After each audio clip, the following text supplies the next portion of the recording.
So recently I started getting really back into working out and, squatting and deadlifting. And if you're like me and a little older, you're going to find little things where my knees hurt, my lower back hurts, but it has nothing to do with injury or the physical part of it, right? The hardest part is that mental part of how come I can't do this anymore when I used to do this? Or how come I can't be this way because I used to be like this? I used to compete and deadlift, and now I can't even pick up the fucking toilet paper on the ground that I dropped while taking a dump. Well, if you are this person, you feel the same way as I do, it's time to change things up. And what we're going to talk about today is how I am actually implementing so many things that I know, right? Because I would tell someone this advice. I would tell this person or person that is in this situation these things to do in order to mentally feel good, in order to feel better, in order to achieve something that they believe they can't do anymore. And going back into the story, hold on real quick. I'm going to tell you that story really fast. So I'm following this program I've been following for a long time, right? Ageless Athlete by my friend James Smith. If you haven't checked it out, James Smith, Joe DeFranco, all those guys, if you're in it, check it out, right? agelessathlete.com, I believe. Great program. And when it gets to deadlift day and squat day, I really have to warm up hard, right? I have to warm up. I have to get into it. And what I find myself happening is when I do try to get into what it says on the paper, I get hurt, right? Something happens to my foot or my knee or my hip, and I fully warmed up. I just didn't walk up to the bar like an amateur and just started doing nothing. No, I do my 40 to 50-year-old warm up.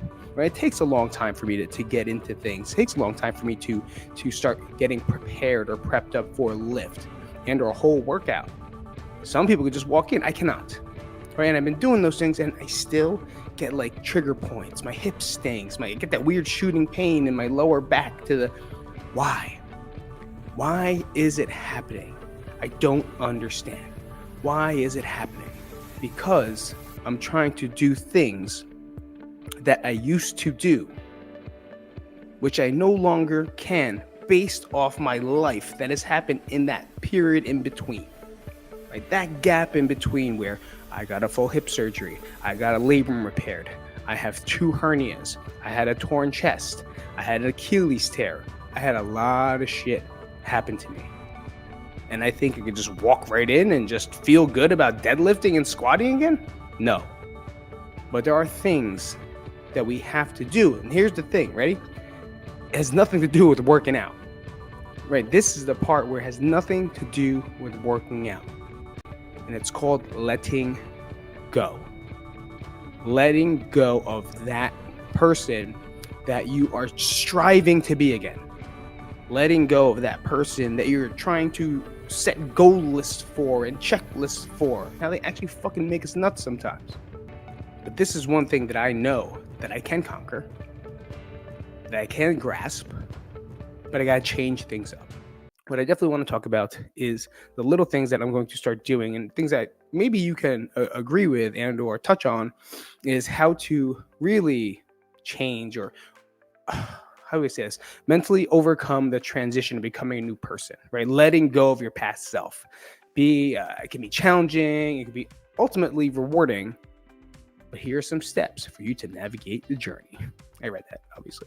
Number 1, acknowledge the change. Recognize that change is a natural part of life and growth. Embrace the idea that it's okay to evolve and become a different person over time. Know it's happening, right? That was the first step, as always. Like, I need to change. I need to do something different because what's happening now is not working. I'm getting beat up all the time while I'm working out and it doesn't feel good. Well, here's what you need to do. Accept and acknowledge that change has to happen. Now let's map it out, right? The one thing I like to do for number 2 is reflect on the growth. Take time to reflect on the reasons behind your transformation. What experience, insights, or lessons have you led you to this point? Acknowledge the progress you've made in the person that you've become as a result. Enjoy it. Love it. Who were you? Who was I? Right? Personally speaking, I was a mess. I was not in a good place. I wanted to kill myself. And now I'm loving life. I'm grateful for everything. I'm working my way through the depression. I'm making my way through the trials of being bipolar. I love my family. I'm moving along. I love it here, right? This is growth. And I have to think about it and reflect on the times where I did feel like shit and how far I've come since then. So what time in your life were you really having a tough time? Now it's presently, then think about it, right? Think about how it feels to not feel good. Breathe it out and now do some skills and try to find some ways to feel better. Because if you're at the low point, the only way you can go from here is up. So finding that process and find that way will definitely help you physically, mentally, and spiritually. This one I found was the hardest. And every single time I look at it, it just feels very tough for me because I'm, plagued and ridden with guilt. So release regrets. Let go of any regrets or attachments of the past. Understand that every experience, whether positive or negative, has contributed to your growth and development. Forgive yourself for the past mistakes, an essential step of moving forward. Don't feel bad. Let's not feel bad about the things that we've done, right? Let's feel okay or even good about the things that we've done. Sure, if it's really rough, something that really bothers you inside, just let it go, right? I think I heard an analogy of like the trees have to force themselves to let the leaves go in order for them to reproduce new ones, right? It's normal seasons, right? But like, think about that. Think about like you have this wonderful, beautiful, say you're the tree, right? You have this wonderful, beautiful fucking foliage and everyone's taking pictures of it and everyone loves it. But about 2 weeks, you gotta let that shit go. And all of a sudden now you're like a broken, wooden, dry ass tree, right? It's not exactly what it is you would want as the tree. But sometimes we have to definitely let those things go in order to allow other things to come in. And the more we hold on to it, and that's always the hardest part for me, was like the more I hold on to this like angst or anger or hate or even like guilt, especially guilt for me, the longer I hold on to it, the less space I allow myself to have to allow other things to come in. So whenever I feel like, I start thinking about these things like, fucked up, you did this, I can't believe you did this. It was like when I was 19, 17, 16, 15, right? All those years ago. And I still think about it.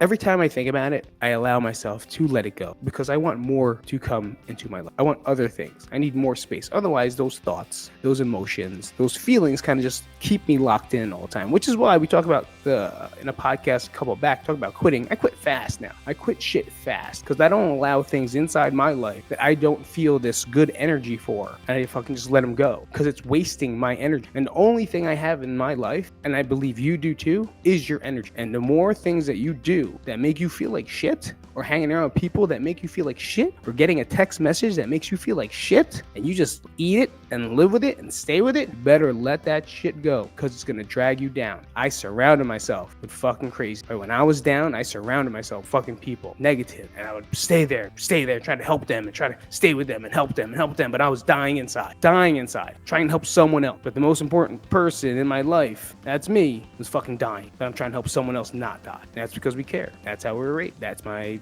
thing. But sometimes what is our thing can kill us. And now I pull back. And now I have these boundaries to where it's like, nah, bitch, calm the fuck down.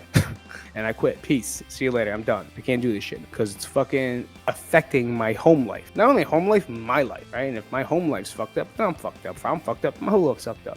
Imagine the word fuck too much. Good. Hopefully you don't like that because then maybe I'll change you to like it. And next one. Practice self-compassion. Take a second and be easy on yourself. Right? We all can beat ourselves up every single day. We all can hate everything about us. I always say I'm the person who hates me the most is me. I don't appreciate a lot of things that I do or I've done. I just kind of set everything back to all the things that I've accomplished, to all the things that I've done for other people. I just kind of, whatever. Don't bring it up anymore. Don't give me any praise. I was even talking to my brother and I was like, I like no gi now because in gi, they give you stripes or a new belt. And like when I get a stripe or a new belt, I just feel like, of course, imposter syndrome sets in. So I'm like, I don't deserve this. Why are you giving it to me? I fucking suck at this.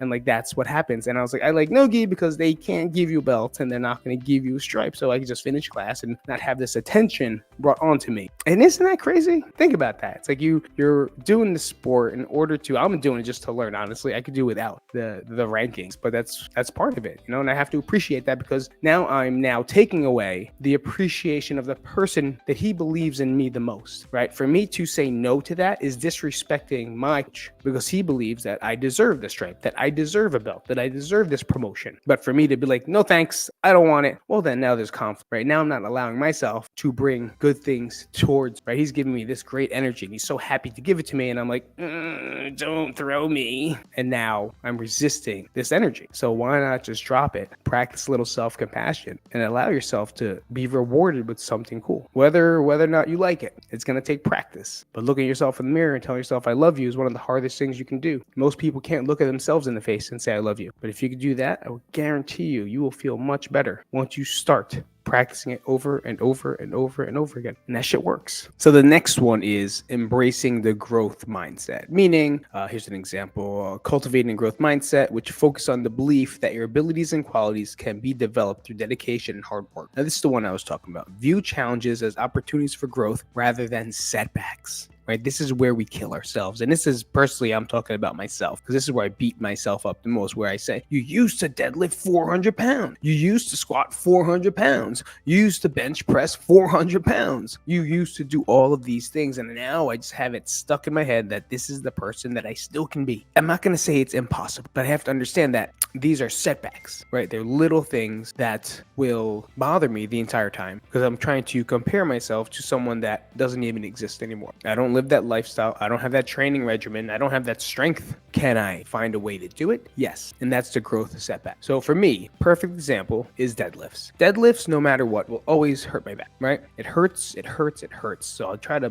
get the bar in no matter how good or flexible or warmed up I feel that day. Once I go into regular conventional deadlift position, where your feet are a little bit narrow, hands to the outside, nice and tight, bars pressed up against my shins. As I start to pull, I can just feel it's off, right? Even if I film myself, it just looks off because of anatomy. My arms are shorter, my femurs are short. So for me to reach down to a bar, I'm going to curve at the back unless I have super crazy mobility inside my hips and inside my spine, which I don't, right? This is the structure that was given to me. So as a coach, what would I do to my client? I would elevate the bar off the ground, start at a lighter weight, and find a position that feels good. Once I find that position that feels good, then I can go through mechanics, go through movement, through repetition, and then we can add load, right? So it's going to start from the beginning. And that's what I did yesterday. I started from the beginning. I put 2 45s on the ground because I don't have all this workout stuff that they have, like these platforms and blocks. And then I put 25s on each side, which equals 95 pounds on the bar. And I did cluster sets of 3, where I just practiced my form. I practiced my skill, my positioning, and my bracing, which means I brace my core, make sure I'm holding everything tight, and is working on functionality of the movement. And I'm going to say for the next 4 weeks, that's what I'm going to do. I'm not going to increase weight much unless it feels like I can, but I'm not looking to break records. I'm not looking to go to 1 RMs. I'm just practicing the movement at a